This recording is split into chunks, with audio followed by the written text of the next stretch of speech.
I don't see the riot dogs as exhibiting any sort of behavior that is like difficult to explain, right? Protests become encampments. Encampments are basically settlements. Dogs are attracted to human settlements for like food, shelter, group protection, protection in numbers reasons, but also because of all the pro-sociality instincts that dogs have. They go there for like cuddles and attention and stimulation and pets.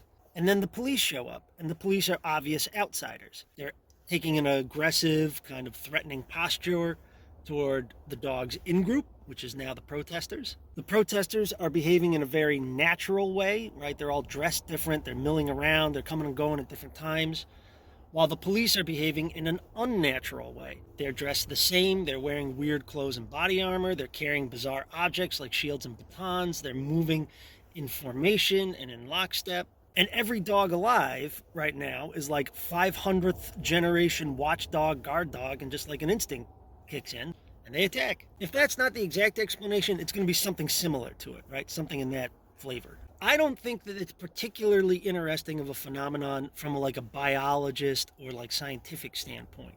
What's more important is the symbology of it. If you watch the Matapacos documentary or you watch any of those man on the street news clips that you can find on YouTube, people talking to protesters, discussing the riot dogs, the people don't have any shock about why it's happening, but they have a lot of like awe and respect for the fact that it happened. It's pretty common to find protesters saying, well, I was scared going out there at first, and then I saw the dog tearing out in front of us, and all my fear melted away. In the Matapacos documentary, one guy points out, like, psychologically, when he saw the dogs going after the police, that mentally for him kind of helped break down that hierarchy. When he saw that dog go after those people just because they were being violent, they stopped, in his mind's eye, in his own psychology, being representatives of the state. It's hard to carry around like all the authority and power of like the concept of a nation while there is a stray dog biting your pant leg.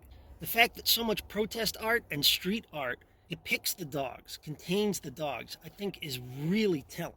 Is there a scientific explanation? I'm sure there is.